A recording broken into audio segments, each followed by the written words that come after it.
I'm Zheng Yibing in Beijing. The big event is coming. The Forum of China-Africa Cooperation is scheduled to be held in Beijing from September 4th to the 6th. So 1 week ahead of the forum, our coffee ambassadors, the roundtable discussion, have come to the embassy of Ethiopia to China. Well, this morning, we gather here to discuss the bilateral business ties and common development and shared opportunities that lie ahead. Joining me in the studio here in the embassy is His Excellency Mr. Tafara Derubu, Ambassador of Ethiopia to China. It's an honor. And Mr. Zhang Huarong, Chairman of the Huajin Group, a Chinese manufacturing company that has the giant branch in Addis Ababa. Good to have you here. And Mr. Miguel Alili Ami, he's an Ethiopian student. He's now studying in China in the Chinese Academy of Sciences for the environment science. Good to have you here. Well, as we know, Ethiopia is widely viewed as the birthplace of coffee. So this morning, Mr. Ambassador invited us to this studio, in this embassy, to have this roundtable discussion. At the same time, we have the coffee ceremony here in the Ethiopian style. So we're going to sip the coffee in the Ethiopian way. So that would be a fascinating experience. Because the coffee is a typical example. Although it is not a big example, it is a typical example of the bilateral business ties between China and Ethiopia. So according to the statistics, Ethiopian coffee has made significant strides in the recent Chinese market, experiencing the average annual sales growth rate of 27%. So China has been importing up to 20,000 metric tons of coffee from Ethiopia annually. Our reporter, Gandula Chala, earlier filed a story from Africa in Addis Ababa about how the Ethiopian coffee imported from that country to China. How do you see the trend of business ties between both countries in recent years? Thank you for inviting us to your program. Before I delve into the business ties between the two countries, I would like to say a few words on the bilateral relationship between the two sisterly countries. Ethiopia and China has enjoyed a long-standing and historic bilateral relationship. It has been growing fast. It has been further enhanced and strengthened in the last 2 decades. Last year, during our Prime Minister, His Excellency Dr. Abiy Ahmed's official visit, the two countries elevated their bilateral relationship to the level of an all-weather strategic partnership. Regarding their business trade partnership, similarly, it's a long-standing one. It's growing fast. In some commodities like coffee, it's even growing faster.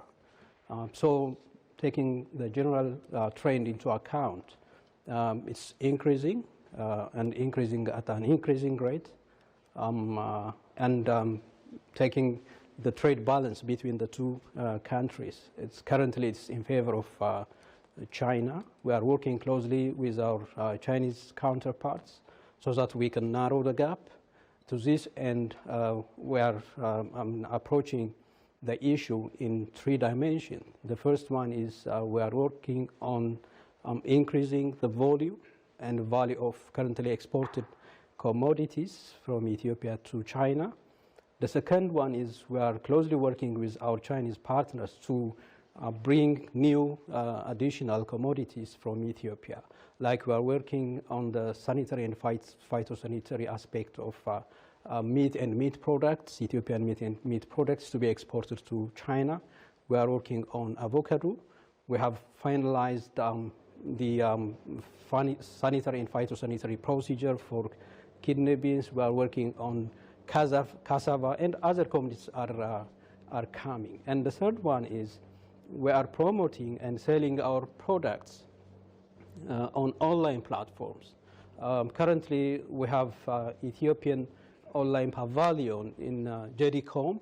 We are working on WeChat and other platforms. So through this approach, we are trying to increase the volume and value of Ethiopian products being exported to China. So generally, the trade partnership between the two countries is strong and getting stronger under the FOCAC framework.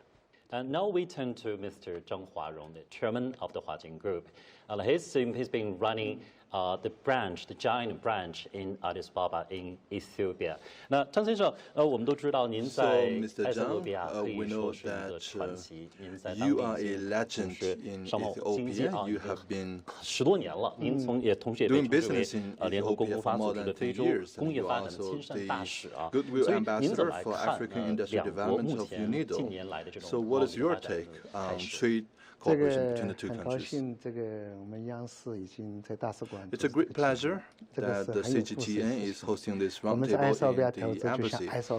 So we do investment in Ethiopia, and it's just like the coffee industry. At the very beginning, it's just like taking coffee. At the beginning, it's bitter, and then it's sweet, and then the good flavor lingers in your tongue. So we invest in the industries of Ethiopia. I spent half of my time in Ethiopia.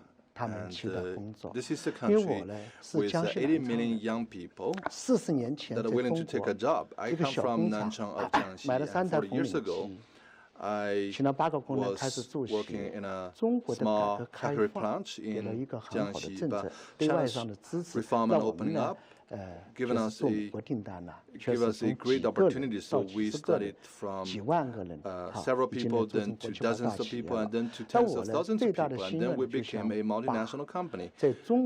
So our greatest wish is to bring the Chinese experience to Ethiopia, both in terms of creating jobs and boosting economic development.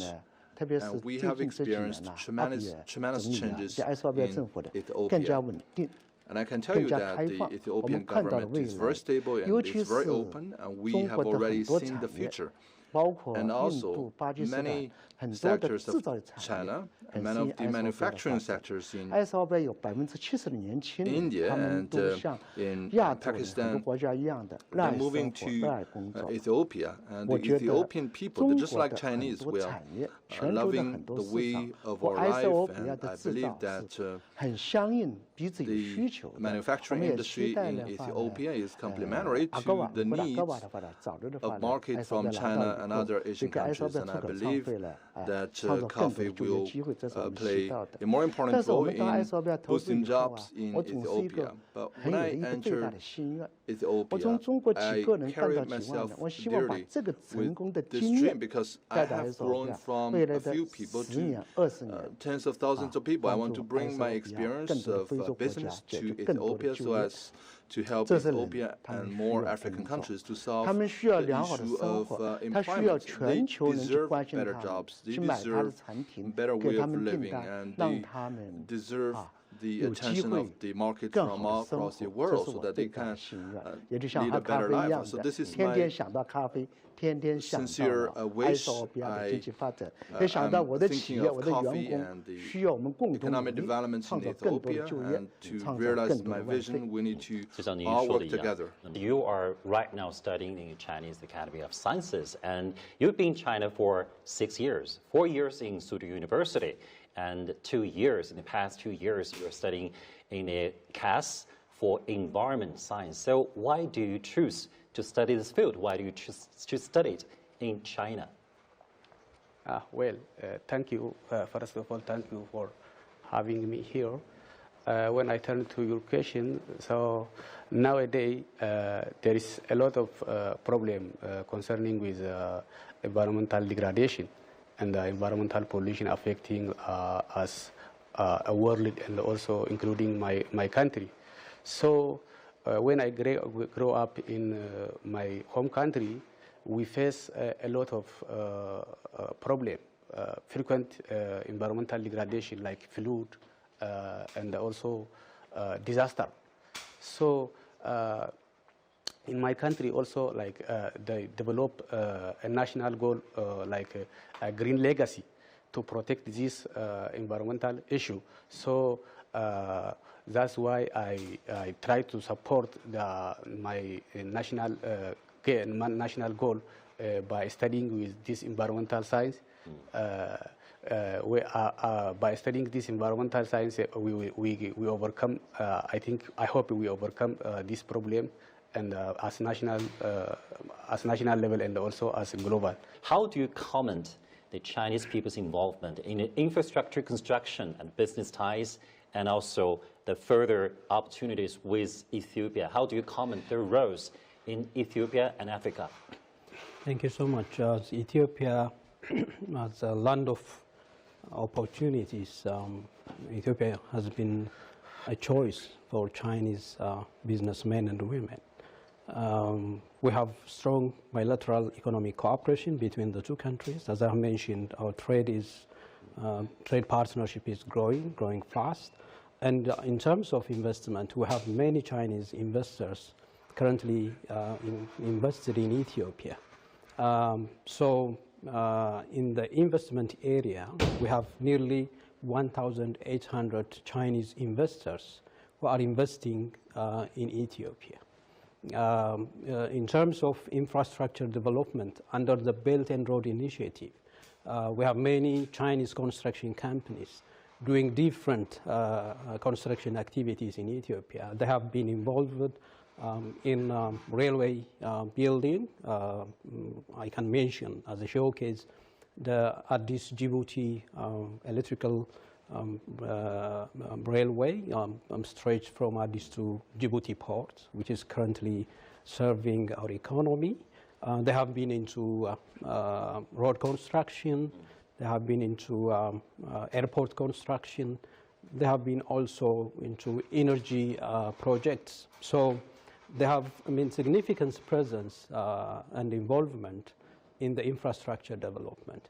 Regarding investment, they are mainly in the manufacturing industry, where we'd like to have more investment in that area, because what is lacking currently in the system is production capacity.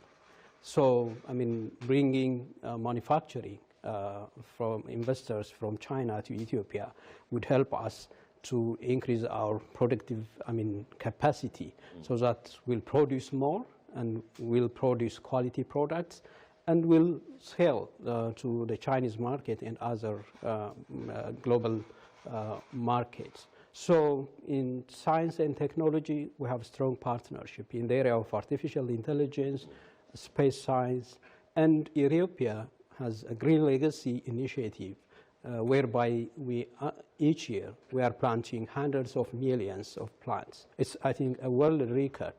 I don't think such a huge mobilization and a single day plantation in any country that has been witnessed. So in green development path, China is leading the world, which I believe, and Ethiopia has the similar ambitious goal and partnering with China. Green, in the area of green development, I can mention green energy development. Ethiopia, I think close to 98% of our energy source is from green source, hydropower, solar power, wind energy, and geothermal energy. China is investing a lot in research and development in the area of green developments. China is leading in new energy, where we have, where China is contributing positively to the climate problem, the climate change problem that our globe is currently facing. So I think investment, construction, trade, and science and technology, we have exchange of students. For example, the PhD student, which is among us today, is, a showcase, can be a showcase. We have, a number of Ethiopian students studying here in China. So through research and development, exchange of students, we are developing our science and technology partnership between the two countries. My second question goes to Mr. Zhang Huarong. 张先生你好，我还有一个问题啊， Mr. Zhang, I have 我们现在目前 another 看到的在 question. 埃塞 We 俄 know 比亚 that 在那 in 个疫情之后， Ethiopia, 那么它也 right 面 now 临一些 after 这 the 个问题， pandemic, 说一些动荡的一些 there are 问题。 some 我们也可以看到埃塞俄比亚 problems 在很 that the 积极 country 的 faces. For 推动着 example, 自己的发展，特别是这个 turbulences. 工业 But we 化 know 发 that 展。我们也注 Ethiopia 意 is 到 very committed 在 to 埃塞俄比亚 industrial 在亚的 development. 斯贝贝巴巴， We 然后 know 呢， that 您的这个企业是设立在这个 Addis 工 your enterprise is settled up in an industrial park. So, what is your take on industrial development in Ethiopia and its industrial development in general? Talking about Addis Ababa, I can tell you that after years of development, they are on the way of becoming a modern city. I have been investing in more than 10 years, for more than 10 years in Addis Ababa. In recent years, the Ethiopian government is reforming its foreign exchange regime, and it's giving a lot of support for subsidies to those enterprises who export. And Addis Ababa is going to have a special economic zone, so this is a very open policy. And talking about the infrastructure, we are in Africa making a great contribution to the continent in terms of infrastructure, and the infrastructure is a great channel for us to solve employment issues and also to create growth opportunities. And in Ethiopia, they are attracting business, they are also boosting the manufacturing industry, and we entered in Ethiopia in 2011. Within 3 years, we attracted more than 2,000 employees, and when we entered Ethiopia, we have boosted the entire industry of shoe and clothes making and the Chinese manufacturing. Some of them have been moved to Southeast Asian, and some of them have moved to Africa.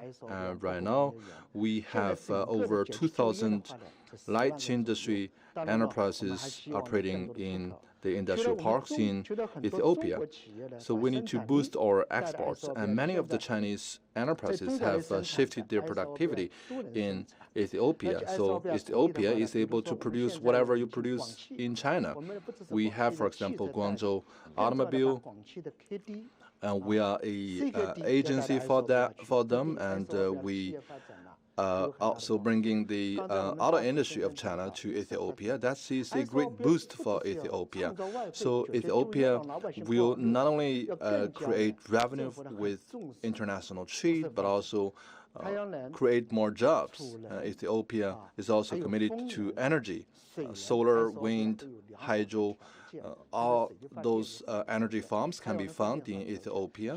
The country is well conditioned to embrace all those energies, and the Huajian Industrial Park now has more than 2,000 mu of land, and we are attracting business that is related to hydrogen power. We are a domestic enterprise in China, but we look at Ethiopia and Africa in a developmental way, and we are confident about the country in the next 5 to 10 years, and we wish to bring the advanced experience in China to Ethiopia, and we also hope that the world can turn its eye to developing countries, to countries like Ethiopia, so that they can place orders on Ethiopia, and jointly we can create harmony and progress at the global scale, so that we can reduce poverty in Africa, so there will be less and less impoverished people. I'm ready to make more contributions in this regard.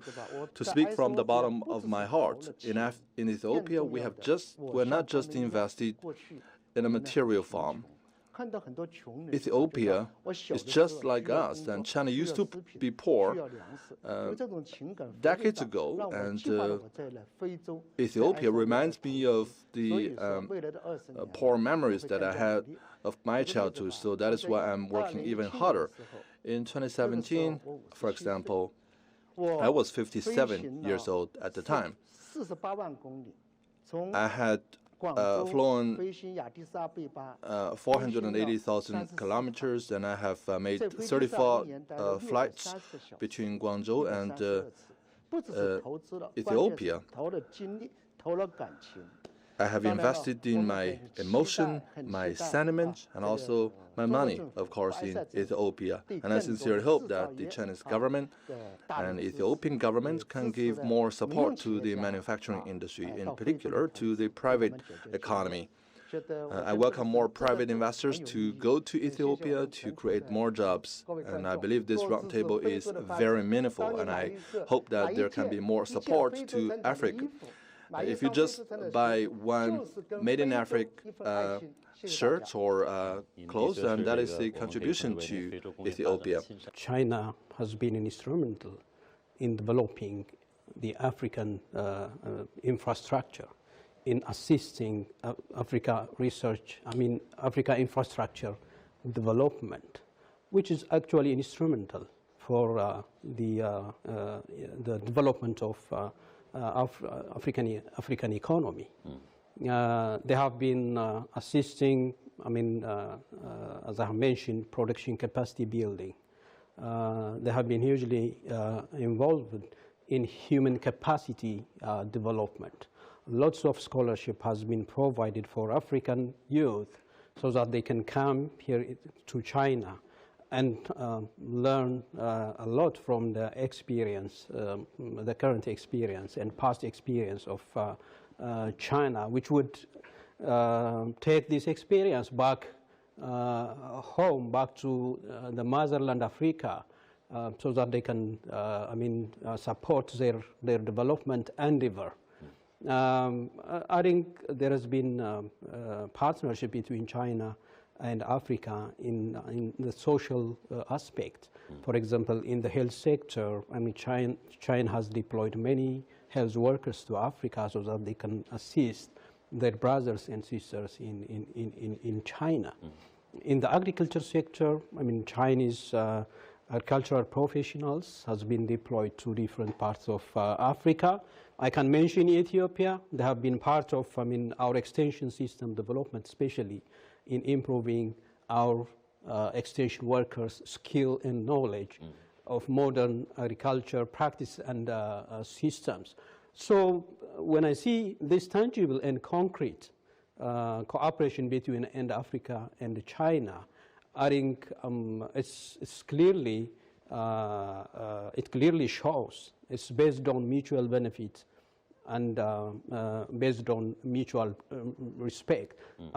African products have been given special line to be exported to China, which is tariff-free privilege under the FOCAC framework. So taking into account all these aspects of cooperation between Africa and China, I think I see the partnership as a strategic one, and I see the strategic a strategic partnership based on the principle of mutual respect, mutual benefit.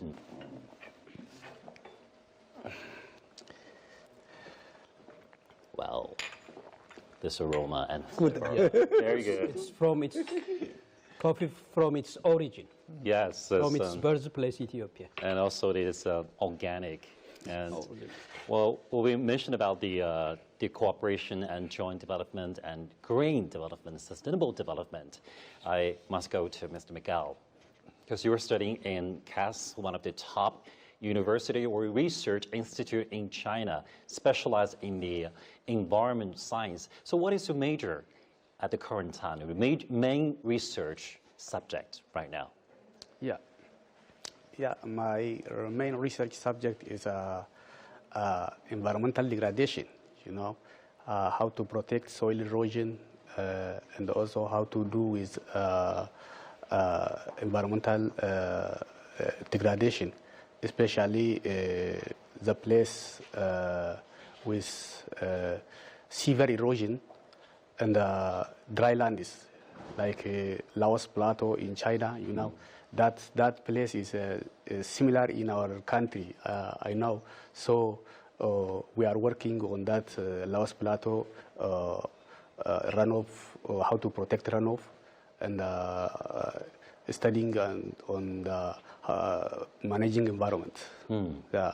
Well, now Laos Plateau is usually on the northwestern China, and it's kind of the barren, remote, but usually it has very beautiful landscape, and a lot of people would go there for traveling. But local people usually find difficulties. So what kind of the stories you find inspiring? Because you mentioned there are similarities between both plateaus in Ethiopia and China. What kind of stories you find inspiring in China, and you want to bring this experience back to your country? Yeah, as I have referring from different articles, you know, that Laos Plateau in China is 20 years ago, like degraded severely, too much, and almost like degraded. But the Chinese government applied one project, the project named Grain for Green Program. That project, you know, like changed totally the land use of the Laos Plateau. Now the Laos Plateau is now like good example for the world, and also I inspired with that big project, how that big project changed the environment like that, how that big project is successful like that. So I inspired by that one, and also the community over there, like they are very strong to environmental protection. So that place is a mountainous place, and they changed that mountain place into the level land, you know, like serious level land, and using for agriculture, but by controlling the erosion and also sustaining the land, you know. So at that place we can learn a lot about sustainable development and how to manage our environment without impacting the future generation. So that will help me a lot to when I back to my country, I can implement to my country also. Yeah. So you've been studying in CAS for 2 years. There are several years to go before your graduation. After graduation, you will go back to Ethiopia. So from your perspective, this field is not only about science. It's not only about environment. It's about the connection between both countries. So after your graduation, what plan do you have to promote the ties between both countries in this field? Yeah. There is a lot of experience and a lot of similarities in my country and China, and also there is, as Honorable Ambassador told us before, there is a connection between two countries. So I also need to continue this connection. Like I have a lot of colleagues here, like big researchers, who can run a lot of projects, and also who can work the problem in my country. So, you know, I find out the problem in my country and as well as the problem in China. When I found that the similarity of the problem, so I can collaborate with my colleagues here and work together here or my home country. What is your expectation for the coming FOCAC? And I want you to summarize this Coffee with Ambassador, this roundtable discussion. And could you say something very briefly about your expectation for further deepened relationship between both countries, particularly during this forum? Thank you. As an ambitious African ambassador here in Beijing, my expectation is huge. What I expect is the two parts, China and Africa, leaders of China and Africa, will come up with concrete decisions and reach consensus on issues of mutual interest. Like in the political aspect, I expect that they will reach consensus to further strengthen their role in the global governance.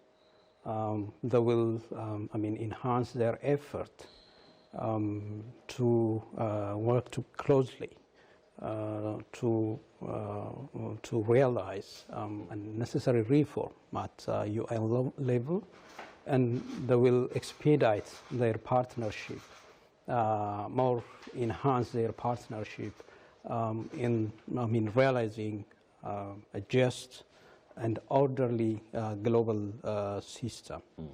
I think in the economic sphere, my expectation is there will be new measures under the action plan, the FOCAC action plan, in the modernization of African agriculture, in industrialization and in the area of talent cultivation. So the past performance will be thoroughly evaluated during the forum, and the new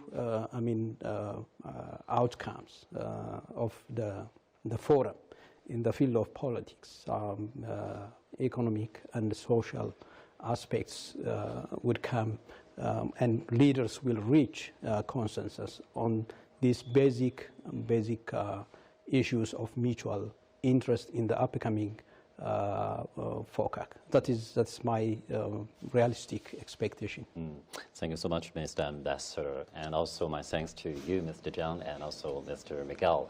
We spent a very fascinating time together this morning in Beijing in the Ethiopian embassy to China with the coffee ceremony from in the Ethiopian way.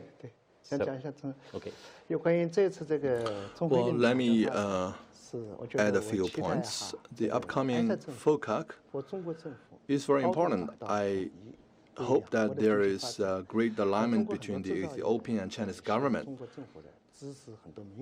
We hope that the Chinese government can support more private economy, private enterprises in the manufacturing industry to go invest in Ethiopia so that we can reach a sound result. When enterprises develop, the local economy will flourish. I have more than 10 years of experience investing in Ethiopia. I believe that through FOCAC, the Chinese government and the Ethiopian government and more governments from African countries can reach an alignment, and there can be greater exchanges of commodities and also people-to-people exchanges, cultural exchanges, and people-to-people diplomacy is of great importance to diplomacy at the country level. I hope that there can be more supportive policies so that the Chinese enterprises can make more contribution to the local economy. So that's why I'm very much looking forward to FOCAC. So from what you just mentioned, I believe this is a great opportunity for us to move towards the same direction, not just for China and Ethiopia, but also between China and Africa. So, well, at the current time, we wrap up this edition of the Coffee with Ambassadors in the Embassy of Ethiopia to China. We have enjoyed the delicious coffee, and also we have discussed about the bilateral relations between China and Ethiopia with the participation of Mr. Ambassador, Mr. Zheng Huarong, and Mr. Miguel. So please tune to CDTN until we have you another edition of a Coffee with Ambassadors. Thank you so much.